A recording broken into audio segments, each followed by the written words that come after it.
El Señor esté con ustedes. Lectura del Santo Evangelio según San Mateo. Gloria a ti, Señor Jesús. En aquel tiempo Jesús dijo a las multitudes y a sus discípulos: en la cátedra de Moisés se han sentado los escribas y fariseos. Hagan pues todo lo que les digan, pero no imiten sus obras, porque dicen una cosa y hacen otra. Hacen fardos muy pesados y difíciles de llevar y los echan sobre las espaldas de los hombres, pero ellos ni con el dedo los quieren mover. Todo lo hacen para que los vea la gente. Ensanchan las filacterias y las franjas del manto, les agrada ocupar los primeros lugares en los banquetes, los asientos de honor en las sinagogas, les gusta que los saluden en las plazas y que la gente los llame maestros. Ustedes en cambio no dejen que los llamen maestros, porque no tienen más que un maestro y todos ustedes son hermanos. A ningún hombre sobre la tierra lo llamen Padre, porque el Padre de ustedes es solo el Padre del cielo. No se dejen llamar guías, porque el guía de ustedes es solamente Cristo. Que el mayor de entre ustedes sea su servidor, porque el que se enaltece será humillado, y el que se humilla será enaltecido. Palabra del Señor. Gloria a ti, Señor. Aleluya, aleluya, aleluya, aleluya, aleluya, aleluya, aleluya, aleluya, aleluya, aleluya, aleluya, aleluya.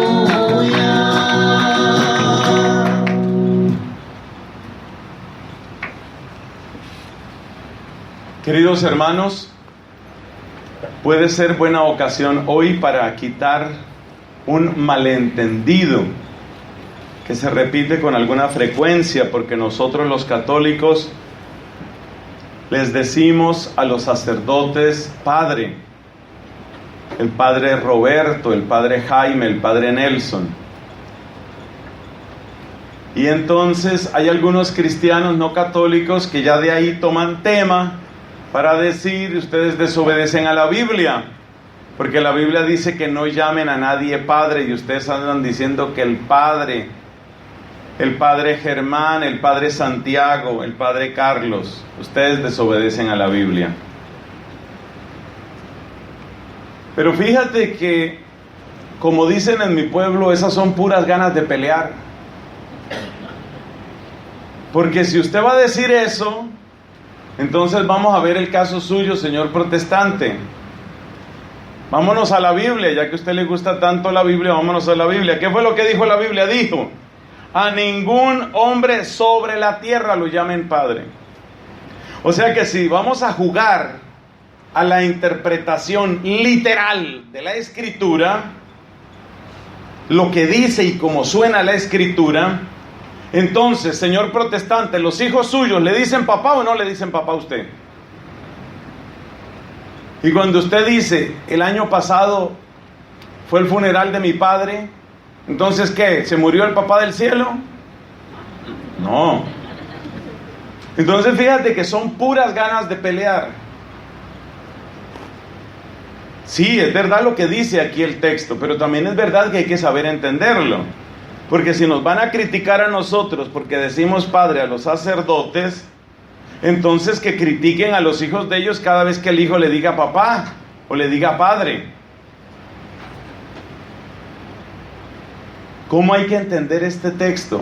Esa es la parte más bonita. No es la única ocasión en la Biblia en que es necesario saber entender textos que, si los tomamos a la letra, son muy claros. Jesús también dijo: si tu ojo te hace pecar, sácatelo. Entonces, señor protestante, hágase operar y sacar ese ojo porque usted pecó con ese ojo. Es ridículo eso. Jesús, al hablar de esa manera, con ese lenguaje, con esa fuerza, claramente lo que quiere enseñarnos es otra cosa. Por ejemplo, al decir: si tu mano te hace pecar, córtatela, lo que está diciendo no es que nos mandemos cortar la mano, sino que aquello que nos está apartando de Dios tenemos que quitarlo de nuestra vida. Ese es el sentido. O sea que hay que tener cuidado porque esa interpretación que se llama fundamentalista, que se llama literalista, esa interpretación lleva al fanatismo, a la división y al ridículo. Porque es ridículo que tomemos un texto como este, por ejemplo, para atacar a la iglesia. Además, Jesús dice aquí, no se dejen llamar guías. Guía en inglés se dice líder. Entonces, ¿qué? No le podemos llamar líder a nadie. Es el líder del partido. No se puede decir porque Jesús dice aquí que no utilice la palabra líder. Evidentemente lo que Cristo está diciendo aquí en el Evangelio no es que vayamos al diccionario y tachemos unas palabras. El problema no es usar la palabra maestro. Entonces, si usted, por ejemplo, está en su universidad y hay uno que es un gran docente, usted no puede decir que es un gran maestro, no, porque está prohibida la palabra maestro. No sea tonto, no sea tonto. El problema no es ir al diccionario y tachar 3 palabras. No es que usted vaya al diccionario y le eche un líquido que existía en mi época. Ya las nuevas generaciones no saben de eso.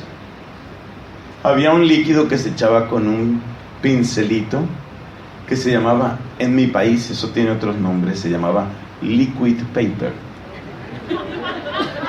Entonces, Cristo lo que nos está diciendo no es que compremos por allá en un museo liquid paper y le echemos al diccionario, ya quedó tachada la palabra maestro, quedó tachada la palabra padre y quedó tachada la palabra guía. Ya, ahora sí soy obediente. Uno se da cuenta cuál es el verdadero problema cuando nuestro Señor describe el comportamiento de aquellas personas a las que les encantaba que les dijeran maestro, o sea, rabí. Les encantaba. Y les encantaba que los consideraran padres. Y les encantaba sentir que tenían muchos hijos, que eran muchos seguidores. Cristo mismo utiliza la palabra hijos para sus apóstoles. Por lo menos una vez, y creo que solo una. Allá en la última cena les llama hijitos. O sea que había conciencia en el pueblo judío de que aquellos que siguen a otro y que son enseñados por otros son como sus hijos espirituales. ¿Qué es lo que Cristo está criticando y corrigiendo en este pasaje? Está corrigiendo la actitud de aquellos que buscan que los llamen así. Y si leemos unos versículos antes, nos damos cuenta que el problema es mucho más grave que simplemente usar unas palabras. Ojalá la vida se arreglara tan fácil como tachar unas palabras en el diccionario. No, el problema es mucho más grave que eso. ¿De qué se trata? Se trata de esta frase y otras parecidas.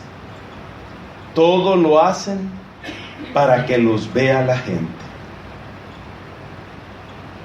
Es decir, estas personas a las que Cristo está denunciando y criticando, estas personas son personas que obran de esta manera. Todo lo hacen para que los vea la gente. ¿Cuáles son esas personas? Lo dice el comienzo del texto de hoy. En la cátedra de Moisés se han sentado los escribas y los fariseos. Entonces, los escribas y los fariseos tenían esa característica. Todo lo hacen para que los vea la gente. Y como todo lo hacen buscando el reconocimiento de la gente, se puede decir muy bien que estas personas están buscando fama, están buscando gloria. Y ahí está el puente entre esta lectura y la primera lectura. Porque la primera lectura nos habló de la gloria de Dios que regresa a Jerusalén. Y aquí Cristo nos está hablando de aquellas personas que arruinan la obra de Dios porque están buscando su propia gloria. Todo lo hacen para que los vea la gente. El problema no son las tres palabras maestro, padre y guía. El problema no son palabras. El problema es el corazón de estas personas que con esa avidez y codicia con que buscan el reconocimiento humano, roban la gloria de Dios, se apropian de la gloria que solo Dios merece. Ese es el problema. Lo dice expresamente el Señor Jesucristo en otra disputa con autoridades judías. Esto aparece en el Evangelio según San Juan. Ahí aparece claramente esta frase que dice Cristo: ¿cómo van a buscar ustedes la gloria de Dios si cada uno está buscando a su propia gloria? Así tal cual aparece. Ese es el verdadero problema. El verdadero problema no está en la palabra padre, ni en la palabra maestro, ni en la palabra guía. El problema no es un problema de palabras. El problema es un problema de ansia del corazón humano que está robándole la gloria a Dios y que prefiere el reconocimiento y el aplauso de los hombres a la aprobación de Dios. Ese es el problema. El problema es ese, que nos apropiamos de la gloria divina, que nos sentimos contentos con la aprobación de la gente y no nos preocupa la aprobación de Dios cuando debería ser al contrario. Dijo una vez el apóstol San Pablo: si yo pensara en agradar a la gente, ya no sería discípulo de Cristo. Indicando de esa manera que el verdadero discípulo del Señor busca en primer lugar y ante todo la aprobación de Dios. Y por eso el verdadero discípulo tiene que obrar con recta conciencia, con pura conciencia ante Dios, sabiendo que incluso muchas veces lo que va a encontrar es el rechazo de la gente. O sea que escribas y fariseos están exactamente en la dirección opuesta. Porque escribas y fariseos buscan tanto la aprobación de la gente que ya no buscan la aprobación de Dios. Y Cristo lo que propone es exactamente lo contrario, que busquemos tanto la aprobación de Dios que ni siquiera nos importe la aprobación de la gente. Se da uno cuenta que son dos cosas completamente contrarias. Y esto vale especialmente para los pastores, para los obispos, para los sacerdotes, pero vale también para los catequistas, para los predicadores, para los misioneros. Porque el sacerdote, el obispo, el misionero, el catequista fácilmente se ve tentado de buscar tanto la aprobación de la gente y de ganarse tanto el cariño de la gente y que la gente no me rechace, y tanto nos obsesionamos por no ser rechazados por la gente que terminamos rechazando a Dios. Y eso es ir en la dirección opuesta del Evangelio, porque la dirección del Evangelio es buscar tanto, pero tanto el amor y la aprobación de Dios, que aunque me rechace la gente, yo sigo fiel al Señor.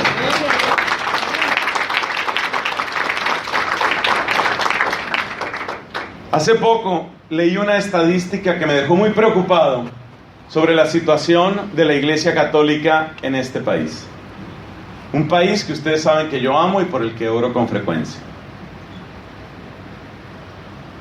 Me encontré este dato que me preocupó. En una encuesta que se hizo entre laicos que van a misa, se les hizo una pregunta muy sencilla. ¿Alguna vez ha escuchado usted que se predique en la Eucaristía sobre el tema del aborto y el grave crimen que implica el aborto? De todos los encuestados, solo una tercera parte dijeron: he oído ese tema en la iglesia.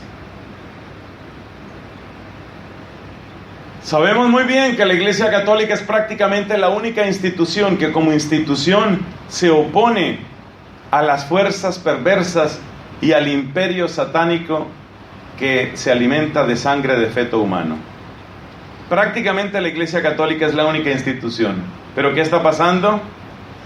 Que como es un tema que resulta políticamente tan importante en tantos lugares, y como es un tema tan controvertido, y como es un tema que tanta gente rechaza, entonces muchos sacerdotes, muchos predicadores, muchos pastores están empezando a sacar los temas polémicos, los temas difíciles, los temas incómodos, Los están sacando de su predicación. ¿Por qué? Para no incomodar, para no fastidiar, para no ser rechazados. ¿Qué están buscando? La aprobación, la popularidad, la acogida de la gente, la aprobación de la gente. El Evangelio de hoy nos advierte sobre ese peligro. Entonces, los temas realmente difíciles, los temas que tienen que ver con que el matrimonio es de hombre y mujer, los temas que tienen que ver con el derecho y la dignidad inalienable y el valor infinito de cada vida humana desde la concepción hasta su desenlace natural, esos temas no se tocan. ¿Por qué? Porque hablar de esos temas es perder popularidad.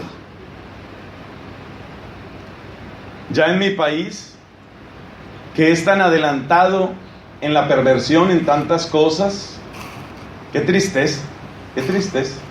Colombia tan atrasada en unas cosas y tan adelantada en la perversión en otras. Ya en 2 iglesias ha pasado que los sacerdotes en la homilía son interrumpidos a gritos desde la asamblea por personas que no quieren que se hable de determinados temas, especialmente lo que tiene que ver con ideología de género, lo que tiene que ver con matrimonio llamado igualitario, matrimonio homosexual. Entonces mucho sacerdote empieza a sentir cobardía porque no quiere que le hagan un espectáculo de esos en la iglesia.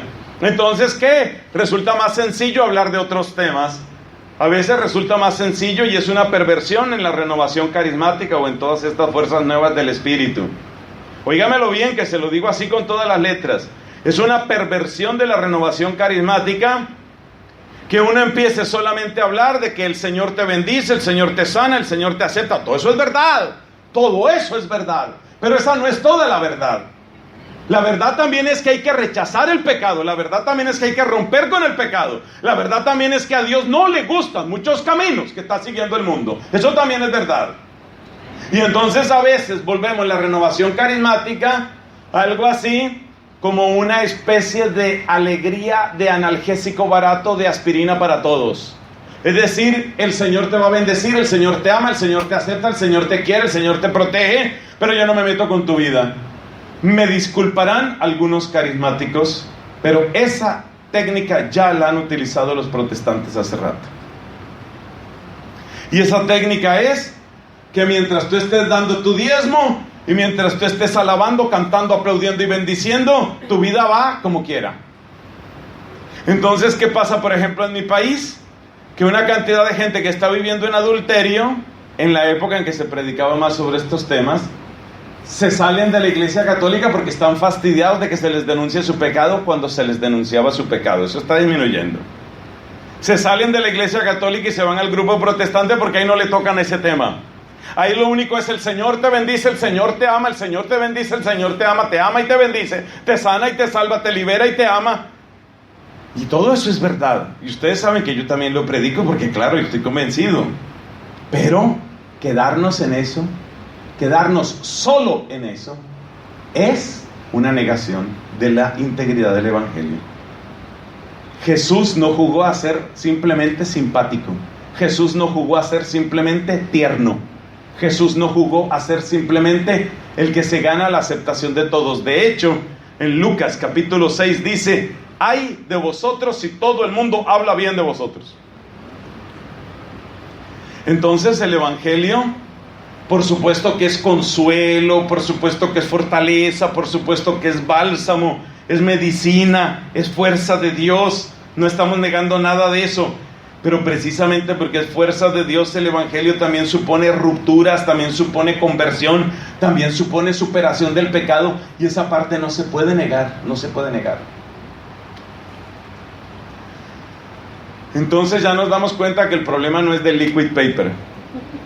El problema no es que yo vaya al diccionario y diga, bueno, de ahora en adelante ya no hablo más de maestro, ya no hablo más de, ¿cómo es la otra? Guía, ya no hablo más de papá ni de padre. Y ahora sí soy un buen cristiano porque no le digo padre a nadie. Y entonces, ¿cómo le dice a su papá? Le digo, señor Medina. Arreglado el problema, ya soy obediente al Evangelio. No sea tonto. El problema no es ese, el problema es mucho más grave. El problema es que el ser humano tiene la dramática tendencia de a robarle la gloria a Dios. porque buscamos la aprobación de la gente hasta el punto en que ya no nos preocupa la reprobación de Dios. Ese es el problema. Y por eso dijo San Pablo, como ya lo cité, si yo anduviera agradando a la gente, ya no sería discípulo de Cristo. Eso significa que para que se manifieste la gloria divina hay una condición, y esa condición es preferirlo a Él. Para que brille la gloria divina en mi ser, el camino es preferirlo a Él. La frase favorita del que de verdad vive un proceso de conversión es: pase lo que pase conmigo. Pase lo que pase conmigo. Lo prefiero a Él. Lo pongo a Él en primer lugar. Busco en primer lugar su aprobación. Decía el gran San Benito Abad, maestro de maestros, decía San Benito: nada antepongáis a Cristo. Nada. Nada va primero que Cristo. Primero Cristo. Primero Cristo, primero Cristo. Primero que todo. Y esa certeza es la que le abre el camino a la gloria de Dios. Esa certeza es la que hace que pueda brillar la gloria de Dios en tu vida. Terminemos haciendo una breve referencia a esa primera lectura. La primera lectura nos presenta en una visión impresionante que tuvo Ezequiel el retorno de la gloria de Dios a Jerusalén. Porque es que todo el libro de Ezequiel tiene la estructura, podríamos decir, de una ida y retorno. Al comienzo del profeta Ezequiel lo que aparece es como la gloria de Dios se levanta y se va. Se va. La gloria divina abandona el templo y abandona Jerusalén y se va. Porque ese templo se ha convertido en lugar de idolatría, porque ese templo se ha convertido en cueva de ladrones, porque ese templo se ha convertido en manantial de hipocresía, porque sus aguas son envenenadas. Por eso la gloria de Dios se va, porque es una mentira, porque parece y no es. Y Ezequiel, téngase presente, era de familia sacerdotal. Ezequiel sabía de qué estaba hablando, porque él era de familia sacerdotal y él conocía la corrupción del templo. Entonces Ezequiel se da cuenta de que ese templo plagado de mentiras, ese templo lleno de hipocresía, ese templo que se ha convertido en puro negocio de hombres y no en camino de encuentro con el Señor, ese templo ya no manifiesta a Dios, ya no muestra a Dios, ya no es revelación de Dios. Ese descubrimiento en el corazón de Ezequiel es el que él percibe también en la visión impresionante del comienzo del libro, visión a la que se hace alusión en el texto que escuchamos hoy. O sea, Ezequiel se da cuenta que allí donde abunda la hipocresía, que allí donde abunda la mentira, Ezequiel se da cuenta que allí donde va primero la apariencia, Ezequiel se da cuenta que allí donde ponemos en primer lugar nuestros intereses, Dios se va, porque lo hemos echado de nuestra vida. Eso es lo que se da cuenta Ezequiel. Pero ¿qué es lo que nos muestra el pasaje de hoy? Nos muestra para alegría y consuelo de nuestro corazón que esa gloria divina, óyeme bien, después del castigo y la conversión, esa gloria divina regresa. Y eso tiene que mostrarnos el camino, porque yo creo que todos, absolutamente todos los que estamos aquí, yo el primero, hemos caído en lo que denuncia el Señor Jesucristo en el pasaje de hoy. Nos hemos preferido a nosotros mismos, nos hemos puesto en primer lugar, hemos puesto en primer lugar nuestra comodidad, hemos puesto en primer lugar que la gente nos acepte para estar nosotros a gusto, para no perder nuestros beneficios, nuestros aplausos que nos gustan tanto. Pues si nosotros hemos caído en esas faltas y si le hemos robado la gloria a Dios, como bien nos denuncia Jesucristo en el Evangelio, el camino para que eso cambie nos lo muestra el profeta Ezequiel en el texto que fue proclamado, que le cuento que es un texto del capítulo 43 de ese profeta Ezequiel. Si hemos caído en esa falla, si nos hemos preferido, nos hemos puesto en primer lugar a nosotros, si por cobardía, si por comodidad, si por no desagradar, si por vanagloria, le hemos quitado el puesto a Dios y hemos robado la gloria de Dios buscándola para nosotros, por supuesto que hemos echado a Dios de nuestras vidas, lo hemos arrojado, lo hemos expulsado de nuestras vidas, pero no está todo perdido. El camino lo muestra el profeta Ezequiel, no en el pasaje de hoy porque no alcanza todo ahí. El pasaje de hoy es el desenlace de todo el libro de Ezequiel. El pasaje de hoy nos muestra que después del castigo, que en el caso de los judíos fue el destierro a Babilonia, y después del arrepentimiento, bien significado por el humilde retorno de Babilonia a Jerusalén, después del castigo y el arrepentimiento, la gloria de Dios vuelve. Dios quiere regresar a tu vida, con poder, con amor, con belleza. Que has caído en vanidad, yo también y seguramente peor. Hemos caído en codicia, seguramente. Hemos disfrazado o disminuido las exigencias del Evangelio, seguramente que sí, pero, el camino está claro. El camino es humildad, el camino es arrepentimiento, el camino es abrirle la puerta, como nos dijo el gran San Juan Pablo II. Abran las puertas al Redentor, abre las puertas al Señor.